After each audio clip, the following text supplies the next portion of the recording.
Pessoal, bom dia. Valeu, Estela. Valeu, Rafa. Eu sou Natasha, sou Startup Hunter aqui da Liga. Quero dar as boas-vindas para a Juliana, para a Karen. Muito obrigada mais uma vez pela disponibilidade e pelo tempo de vocês para participar do Liga Open Innovation Summit. A gente está muito feliz por ter vocês aqui com a gente, com essa oportunidade de falar sobre inovação, transformações culturais e gestão de pessoas. A gente está chegando à metade do evento, é o segundo dia, e a gente veio trazendo diversos conteúdos relacionados a esses temas, e vai ser muito bom contar com a contribuição e a visão de vocês aqui também. Como o Rafa comentou, o tema do nosso painel é Remote First, é um tema que vem ganhando força desde a pandemia, com uma discussão sobre operações de negócio que usam recursos digitais para dar suporte para essa mudança no formato de trabalho. A gente sabe que para colocar esses novos modelos de pé é necessário uma série de cuidados de gestão do trabalho à distância, segurança de dados e adaptação das infraestruturas, e é sobre isso que a gente vai conversar hoje. Então, Juliana, Karen, vou pedir para vocês se apresentarem e já responderem a primeira pergunta, que é sobre como foi esse processo de transformação para uma cultura de trabalho que privilegia a modalidade remota. Juliana, se puder começar. Bom dia, pessoal.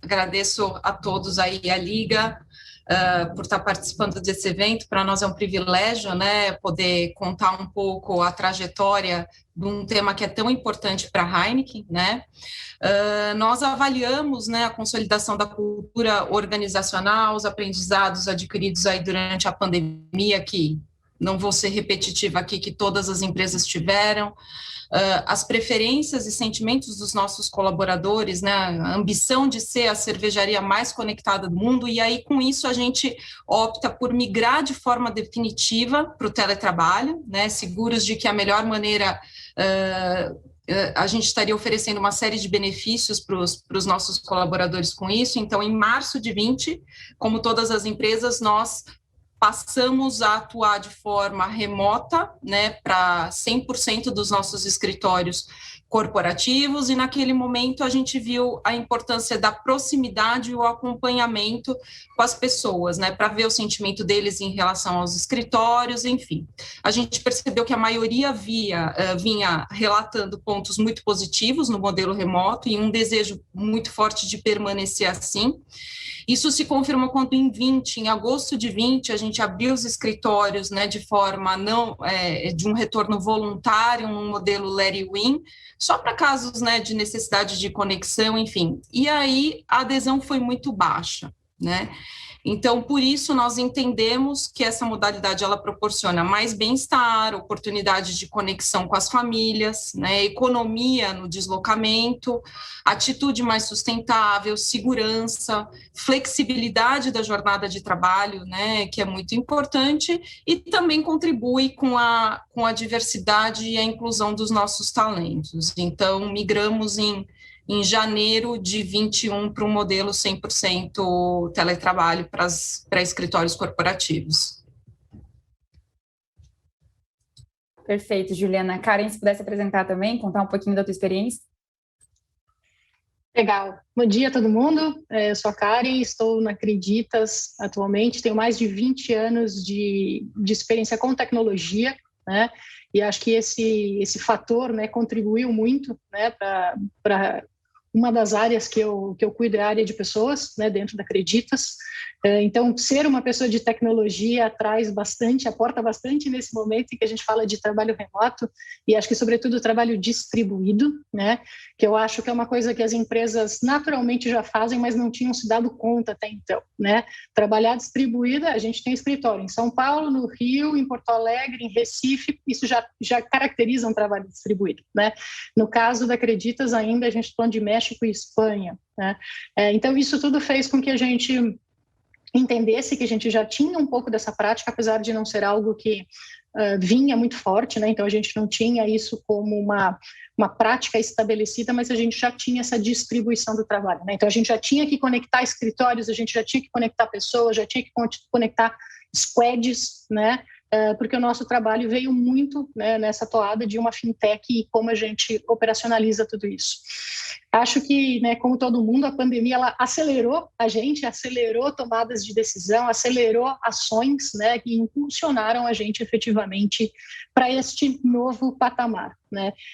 Acho que como todas as empresas, a gente tinha 1.600 funcionários mais ou menos, né, em março de 2020, a gente dobrou, a gente tem mais de 3.000 tripulantes, né? A gente chama os nossos funcionários de tripulantes, a gente tem mais de 3.000 tripulantes hoje dentro da Creditas. Então, assim, não só foi um desafio, né, de crescer o negócio, né, crescer, né, dobrar a quantidade de pessoas, mas ainda neste modelo, né? Então, a partir do momento que a gente tomou a decisão de mudar, né, e a gente precisava por causa da pandemia, em 2 dias a gente virou para 100% remoto, né, a nossa operação. Então foi bem desafiador, mas foi bem rápido para que a gente pudesse colocar realmente a segurança de todo mundo em primeiro lugar. É claro que assim os desafios, né, de 2021 já são diferentes, especialmente porque a Creditas investiu muito em startups, né? Então ela criou muito, né, essa fusão, né, então de investimento e de adquirir novas empresas aí. Então, o que nos trouxe ainda mais desafio, né, porque a nossa operação, né, por exemplo, mudou, né? Então, a gente deixou de ser só uma fintech, então hoje a gente tem compra e venda de carros usados, por exemplo. E isso exige que, parcialmente, a gente tenha presença física nos nossos centros, né, de venda e revenda de carros. Então, a gente teve que se adaptar, inclusive, nesse sentido. Então, como é que a gente cria, né, uma preparação de qualidade de vida, de estrutura segura e tudo mais para esses tripulantes que necessariamente precisariam estar fisicamente. Acho que assim como a Heineken que tem suas fábricas e precisa das pessoas lá fisicamente, a gente aprendeu a lidar com um tipo de negócio que exige presença física no meio da pandemia. Então, acho que esses desafios acentuaram ainda mais, né, todo esse momento de decisão sobre como conduzir o trabalho daqui para frente.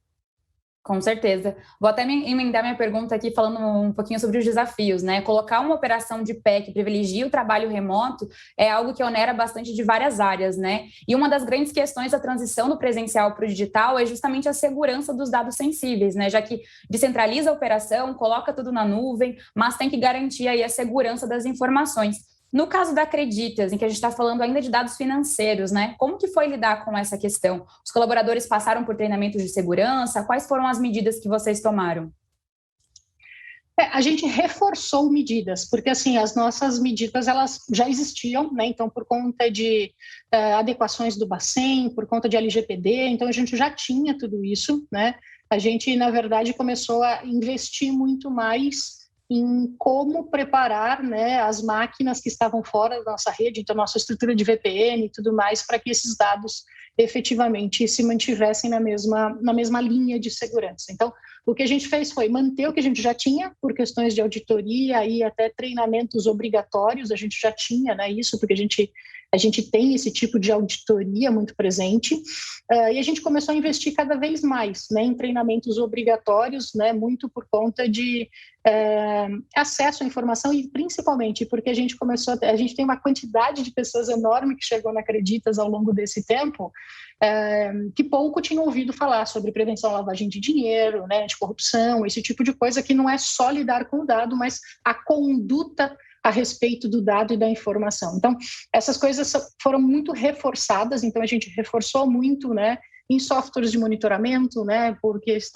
as máquinas estão nas casas das pessoas, né, então você não pode instalar qualquer coisa, você não pode ter qualquer conduta com aquilo que é o seu ambiente de trabalho, o computador se tornou o seu ambiente de trabalho, mas as práticas elas só foram reforçadas, né, elas migraram do escritório para a casa das pessoas, mas foram reforçadas tanto do ponto de vista de sistemas de monitoramento, quanto de treinamentos que se tornaram mais presentes e também muito mais treinamentos obrigatórios. É uma questão cultural mesmo, né? Que tem que ter o envolvimento de todo mundo, né? Não adianta ficar em uma área só restritamente. Agora, minha próxima pergunta é para a Juliana, que é sobre o perfil de empresa, né? Então, quando a gente pensa em trabalho remoto, normalmente a gente associa a empresas que são nativas digitais, mas a Heineken é um case interessante sobre como promover essa cultura de remote first, mesmo em um negócio de setor mais tradicional. Então, lembrando aqui também, né, para reforçar, que o Remote First não significa que as empresas vão operar apenas na forma remota, né, mas na verdade é um conceito que vai privilegiar o trabalho remoto, colocar ele em primeiro lugar, mas não de forma única, né. Então, no próprio caso da Heineken, como a Karen até comentou, a parte da operação vai continuar presencial, no caso da Acreditas também, mas quando a empresa passa a adotar essa cultura, ela está sempre que possível privilegiando o trabalho na modalidade remota, né, uma questão cultural realmente para olhar a operação e adaptar às necessidades. Então, Juliana, quais dicas que você daria para empresas que têm o mesmo perfil da Heineken para virar essa chave? Opa, bacana. Acho que isso é bastante importante aí, é um aprendizado que foi muito forte. Acho que tem 3 pontos aqui que fizeram muita diferença no processo. O primeiro foi a escutativa do colaborador, né? Então, desde o início a gente fez muita pesquisa pulso para entender, tá tudo bem, né? Como é que a gente pode te suportar? O RH muito próximo das áreas. Esse é o caminho que a gente vai seguir? Será que está certo? Às vezes o que eu acredito do lugar que eu estou não é necessariamente o que o colaborador precisa. Então, isso fez toda a diferença e nos deu segurança para acreditar que estávamos no caminho certo. Isso foi um ponto super importante. Outro ponto importante é comunicação, comunicação e comunicação, né? Comunicar sempre, seja a companhia, seja a liderança, a transparência e comunicação no processo foi muito importante, né? Para o que é o modelo do Remote First, como ele funciona, né? Como que a gente vai garantir as questões de saúde, como que a gente capacita a liderança, enfim. O comunicar era muito importante, estar aberto a ouvir também. E o terceiro ponto é engajar a liderança. Sem o engajamento e o suporte, provavelmente o processo, né, não teria sucesso. Então, uma das frentes que a gente está fazendo agora, né, acho que o Remote First ele teve aí um storytelling desde que ele começou, ele tem sido um aprendizado diário, né? Então a gente iniciou olhando mais para a infraestrutura física, garantindo, né, remodelando os escritórios, indo para um ambiente mais colaborativo, garantindo que a gente ia ter o bar, espaço agile. Reduzimos, né, 2 andares do escritório, mas ao mesmo tempo montamos hubs onde os colaboradores fisicamente tinham maior concentração para suportá-los na questão de tecnologia. Nesse meio tempo também a gente sentiu importante uma jornada de apoiar um possível estresse doméstico, então o nosso presidente puxou uma agenda muito forte de boas práticas, né, reuniões até 45 minutos, sexta sem Teams, a terceira sexta de cada mês, os colaboradores não estariam no Teams para poder tá focando em atividades que requeram maior concentração, enfim. E aí a gente, como uma terceira etapa, criou um comitê de governança que foi muito importante, está sendo muito importante, né? Nós anunciamos que voltaremos no modelo teletrabalho físico, no máximo 2 vezes por semana para os escritórios em janeiro, e a gente montou esse comitê de governança para engajar a liderança também. Então, o comitê tem alguns pilares, que é saúde, comunicação, e tem um pilar bacana de change management, que dentro dele tem, por exemplo, um treinamento para capacitar a liderança, né, de como suportar o colaborador nessa transição, né, trabalhar online não é trabalhar menos ou mais, suportar o estresse, enfim. Então, acho que essas são as dicas que eu deixo aí de experiência do que está sendo. É uma jornada, né? A gente não tem uma receita, não tem um aprendizado que a gente vai tendo que fazer quase que diário aí. Não, perfeito. É realmente uma transição gradual, né? E até como você comentou, ela conversa muito com o espaço físico também, como os hubs que você comentou sobre estar mais perto do funcionário, né? Então, é realmente privilegiar o remoto, mas se adaptar realmente às necessidades que os colaboradores têm, né? Agora, puxando o assunto um pouquinho mais para o tema de inovação, tema de startups, que é até o mote do nosso evento como um todo, tanto a Acreditas quanto a Heineken tem experiência de parcerias com startups, né? A Karen até comentou de estar investindo agora em startups, né, do mercado para fomentar esses projetos de inovação. Eu queria entender com vocês quais tipos de inovação e parcerias foram importantes para essa mudança da operação mais presencial para Remote First. Como que essa relação ajudou nessa transição? Juliana, se puder começar? Legal. Bom, Heineken, né, não foi diferente, a gente teve que adequar algumas operações, né, que suportadas pela tecnologia e parceria, a gente conseguiu melhorar a experiência do colaborador, né, e está presente aí em diversos ambientes. Projetos de inovação se tornaram factíveis em relação aos nossos clientes, né, parceiros, e suportaram o relacionamento num cenário que a gente pode chamar aí que não é nem mais, né, novo normal. Tem um exemplo bacana que foi a parceria com a Gumer, que ofereceu aos nossos clientes parceiros uma plataforma com mais opção e ferramenta para que pudessem comercializar produtos de forma remota, né, com menor tempo de resposta, enfim, que os consumidores nem sempre estavam presentes fisicamente. Outro case bem bacana foi, por conta do fechamento dos bares, a Heineken ela ofertou uma ferramenta, a GoFind, né, para que o consumidor pudesse encontrar produto da companhia em estabelecimento comercial que tivesse aí próximo do local que eles se encontrariam. São ações, assim, semelhantes e que a companhia tem trabalhado para estar alinhado à nova realidade, né, e atender os nossos clientes, nossos parceiros, consumidores, enfim. Maravilha. Karen, você pode dividir um pouquinho também como que foi a experiência de vocês com as startups? Nossa, acho que daria para a gente fazer uma talk só sobre isso, né? Porque acho que o DNA da Acreditas é um DNA de startup, né? Apesar do tamanho, porque realmente assim, o nosso foco é acesso a crédito. Então, todo tipo de inovação que a gente consegue fazer, todo tipo de acesso que a gente entende que a gente pode dar, a gente dá. Então, eu separaria isso em dois grandes blocos, né? Então, tudo que a gente fez em termos de aquisição, investimento e tudo para melhorar o nosso produto e melhorar a nossa experiência para o cliente, e também tudo que a gente fez em termos de parcerias e aportes aí em startups também para auxiliar a nossa forma de trabalhar remoto e os nossos colaboradores. Então, são dois grandes blocos que a gente olhou aí. Acho que do ponto de vista de olhar para os nossos clientes, né, e olhar formas de interagir melhor, de tornar o acesso, a experiência de acesso a crédito ainda muito mais, ou cada vez melhor. A gente chegou a fazer parcerias, por exemplo, né, com empresa de arquitetura, né? Então, assim, a gente tem uma modalidade nossa de acesso a crédito que é com garantia de imóvel. Então, se você tem um imóvel, você quer reformar o seu imóvel, você precisa de um arquiteto, às vezes, para realmente reformar, para criar, né, o seu espaço, criar o seu ambiente. Então, por que não ofertar isso junto já? Então, a gente teve uma parceria, né, com uma startup, né, que fez isso e tudo de maneira online. Então, você manda a sua planta, né, a gente tem toda a interação com o arquiteto, tudo online, e devolve a planta, e como é que as coisas evoluem até para a reforma e entrega do apartamento. Então, são experiências que a gente criou durante esse tempo, né, que realmente trouxeram muito mais senso realmente de pertencimento com o cliente nessa experiência remota, né? Acho que não só isso, mas a gente adquiriu startups também, né? Então, para poder aproximar e dar cada vez mais esse tipo de experiência para o usuário, né? Então, a gente está falando de empresa de seguros que a gente adquiriu, né? Empresa realmente de acesso a crédito de casas. A gente adquiriu empresa para fazer essa coisa de compra e venda, né, de automóveis usados com toda a experiência sendo remota, sendo online, sendo aplicativo, né?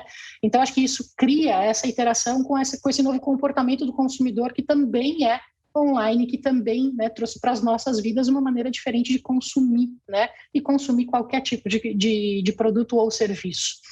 E do ponto de vista dos colaboradores, também a gente não só buscou ferramentas e empresas que estavam pensando nessas melhorias, né?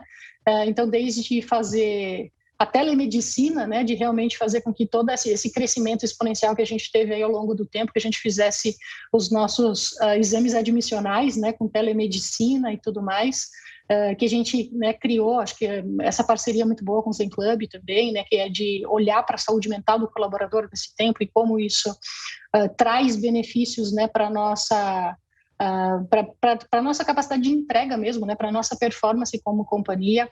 Então, a gente fez várias parcerias e tem uma série de empresas que receberam aportes de investimento, né, então, da Acreditas também, então, outras startups que estão nesse ecossistema de inovação que a gente tanto respira, para que a gente possa, por exemplo, preparar melhor colaboradores para virem e terem uma alta performance dentro da Creditas. Então, a gente, inclusive, nesse tipo de startup, a gente tem investido, né? Então, eu acho que o ecossistema de inovação com essa diretiva, né, de que a gente nunca mais vai ser como a gente era antes, né? Independente se a gente vai ser só remoto, mas eu acho que essa questão de como a gente segue com esse modelo híbrido, mas é entender que o comportamento mudou. E a partir desse comportamento, o quanto a inovação ela traz tanto para o cliente quanto para o funcionário, né?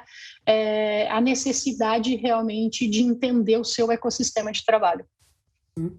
Não, perfeito. Acho que até pegando esse gancho do que você comentou, essa mudança, por mais que ela seja interna, ela acaba afetando também no consumidor, né? Então, como a empresa é vista, tanto em questão de marca quanto em questão de entrega de valor, né? Juliana, como que você vê que para a Heineken foi essa mudança para fora, né? Então, fora das paredes aí da Heineken? É muito desafiador, né? Que nem eu mencionei, é um aprendizado diário e o que a gente tem vivido, assim, não perder o tempo, né? Na mudança, sentir o que tem que mudar, vai. E como a Karen mencionou também, a gente teve ações como, né, seja para o cliente, consumidor, com foco em suporte de tecnologia e trabalhando com inovação em novas tecnologias, seja para o colaborador, através da, né, mencionado, através da telemedicina, suportando ele em casa, tal, e seja também via liderança, né, como que trabalhar e suportar o time nessa nova realidade. Então, a gente tem tentado, assim, tomar ações quase que diárias para conseguir suportar isso em diferentes stakeholders também, né? Sim, até agora trazendo um pouquinho uma visão mais sobre o mercado brasileiro, né? Quero entender o ponto de vista de vocês. Uma reportagem de maio deste ano da Harvard Business Review, ela explicou que, diferente do começo da pandemia, em que as empresas puderam só reagir, né, para se ajustar às operações ali rapidamente diante da nova realidade, agora, com a vacinação avançando, essas empresas têm a chance de planejar uma nova estrutura, né? Então, elaborar uma estratégia ideal realmente de trabalho remoto. Mas uma pesquisa da PwC com 133 executivos norte-americanos mostrou que 1/3 deles afirmou que a sua abordagem em relação ao trabalho remoto no pós-pandemia vai ser de seguir o fluxo, né? Então, não ter um planejamento específico depois, seguir com as adaptações que já foram feitas. Na opinião de vocês, esse fluxo deve seguir para onde aqui no Brasil, né? Qual que é a visão de vocês sobre o futuro do Remote First no Brasil? Karen, se puder começar? É aquela coisa, né? A gente não tem uma bola de cristal ainda para conseguir responder tudo isso, mas a tendência é que realmente a gente tenha modelos híbridos, né? Eu acho que a gente tem áreas, né, que são muito mais fáceis de serem adequadas. Então, as áreas de tecnologia são áreas que primariamente já tinham essa facilidade, né, do trabalho distribuído, e o trabalho distribuído ele é possível entre países, né, a gente não tem fronteiras mesmo, então isso também traz um benefício muito grande para as empresas de contratarem talentos em qualquer lugar, desde que elas saibam lidar com o trabalho distribuído. Trabalho distribuído é o que eu falei no começo, a gente já fazia, a gente só não sabia, né, a gente só rebatizou para remoto mesmo. Mas eu acho que assim, é algo que nunca mais vai ser como era antes, né? Então a gente nunca mais vai ter aqueles escritórios, tenho 3.000 colaboradores, preciso de um escritório com 3.000 posições. Eu acho que esse é o tipo de coisa que todas as empresas já entenderam que não podem mais, né, voltar para este pensamento. Eu acho que os escritórios eles continuam existindo para qualquer tipo de empresa, para qualquer segmento, porque as pessoas tem pessoas que vão preferir trabalhar no local porque tem uma melhor estrutura, tem uma melhor internet, tem uma interação diferente, tem áreas que vão querer realmente trabalhar ali, tem momentos que times vão querer fazer coisas específicas, reuniões, planejamento, né? Algumas coisas que precisam dessa interação e desse espaço. Então, eu entendo que o espaço físico que a empresa proporciona, ela vai continuar existindo, só que, assim, cada vez menos com essa obrigatoriedade, né? Eu entendo que uma das coisas que também as empresas se deram muito mais conta é de autonomia com responsabilidade e, ao mesmo tempo, com análise de performance. Então, como é que eu trato a autonomia dos times e trato performance dos times, independente de onde eles estejam, né? A gente fez um controle de performance e, assim, apesar da gente ter mudado de totalmente presencial para totalmente remoto em 2 dias, a nossa performance não caiu. Teve áreas que, na verdade, a performance aumentou. Então, acho que esta visão sobre entender, né, que a distribuição física ela pouco ou nada tem a ver com a performance, eu acho que cria mais autonomia para que cada liderança consiga tomar decisão a respeito de como conduzir daqui para frente. Então, acho que sim, vai ter esse de vamos ver como é que as coisas ficam, né, para que as empresas entendam como se estruturar em relação à performance, mas entendo que a gente vai ter, sim, times que vão precisar estar mais juntos, times que vão desejar estar juntos em alguns momentos e vão ter áreas, né? Então, a gente tem a parte, por exemplo, de operação, que existe a necessidade da presença física. Então, acho que vai ser muito de como é que a gente convive com autonomia e com performance para efetivamente tomar essas decisões. Perfeito, vai ser uma nova adaptação, né? Juliana, você compartilha aí da visão da Karen? Super, acho que o tema ainda ele é muito novo, né? A gente está se acostumando com as vertentes, as ações, né? E o novo way of working aí é cedo para a gente cravar um desdobramento da estruturação do conceito, né? Sem ter os impactos tangíveis e intangíveis. Fato é que dificilmente um cenário similar ao pré-pandemia vai ocorrer, né? As pessoas gostam de flexibilidade, as pessoas aprenderam a trabalhar de uma outra forma, as pessoas estão tendo mais work balance life, né? Então, agora o que a gente precisa é garantir as melhores condições, né, para que esse novo modelo possa rolar e fazer acontecer, suportando, né, os pontos aí que a Karen trouxe de performance e tudo mais. Com certeza, tem que dar atenção ainda para todos esses pontos, né? É uma adaptação que passa por várias frentes. Agora chegando à minha última pergunta aqui, né? O nosso tempo já passou super rápido, que é nessa edição do Legal Open Innovation Summit, a gente está perguntando para todos os convidados se existisse um gênio da lâmpada, né? Qual o pedido de inovação que vocês fariam para ele? Então, em relação aqui ao nosso tema de hoje, ao Remote First, o que vocês acham que é uma ferramenta ou um comportamento que a sociedade poderia trazer de bem interessante para mudar, para trazer uma melhora aí para a sociedade, que vocês pediriam para esse gênio? Juliana, se puder começar? Pergunta bacana, hein? Bem, se existisse um gênio da lâmpada aí, se tivesse uma fórmula mágica, queria que tivessem soluções assertivas, né? De uma maneira simples que atendesse aí assertivamente a todas as dores e anseios dos nossos colaboradores, né? Como não existe, né? A gente está buscando prática e solução capitalizadora em bem-estar, saúde mental, né? Necessidade intangível humana, a gente tem praticado muito aí o Simplifique-se, né, como essência para que as pessoas possam realmente focar nos seus trabalhos, nas coisas que importam e que, respectivamente, tenham um tempo aí para maior equilíbrio, para um work balance life mais adequado. Muito legal. E, Karen, o seu pedido para o gênio? Nossa, tenho tantos... Mas restringindo um pouco aqui ao nosso tema e também ao foco de startup, né, que é onde a gente está inserido aqui, eu acho que eu pediria para o Gênio cada vez mais soluções, mais startups, portanto, né, investindo em soluções, né, que tragam esse tipo de olhar sobre performance do trabalho remoto, né, porque eu acho que a gente transformou, a gente passou por um período onde a gente transformou toda e qualquer conversa em reunião, né, e isso não necessariamente trouxe produtividade para as pessoas, então isso trouxe essa necessidade de olhar para a saúde mental, trouxe uma série de outras consequências, mas que tiveram origem exatamente, acho que nesse ponto, né, de realmente entender o que significa trabalhar remoto. Então, acho que se o gênio da lâmpada passar aí por algumas startups, né, então olhem para como a gente reduz isso, como é que a gente se torna mais produtivo, como é que a gente cria mais essas interações entre pessoas, sem necessariamente criar agendas de trabalho, né, insanas. Acho que esse é o tipo de coisa que a gente precisa desse equilíbrio, a gente precisa desse tipo de saída, tem a ver com cultura, mas também tem a ver com tecnologia, né? Então, acho que cada vez mais soluções vão propiciar para a gente uma capacidade melhor de trabalhar cada vez mais distribuído, né? Cada vez mais remoto, mas cada vez mais com qualidade do nosso trabalho e da nossa vida. Boa, ótimos pedidos aí para o Gênio, bem viáveis também, né? Acho que dá para realizar fácil. Agradeço mais uma vez pela presença de vocês, Karen e Juliana. Foi um prazer, o conteúdo foi muito rico, tenho certeza que gerou muito insight para todo mundo que está assistindo. Agradecer também a todos e todas que acompanharam o painel aqui com a gente. A gente quer saber o que vocês acharam do conteúdo, então para isso a gente vai lançar uma pesquisa aqui na tela. Peço que vocês respondam com a opinião de vocês sobre como foi o conteúdo, sobre como foi o painel, para que a gente possa continuar melhorando cada vez mais o evento. Convido também para que vocês continuem ligados aqui com a gente. Amanhã está quase acabando, mas ainda tem muito conteúdo pela frente. Liga Open Innovation Summit, inovação com resultados reais.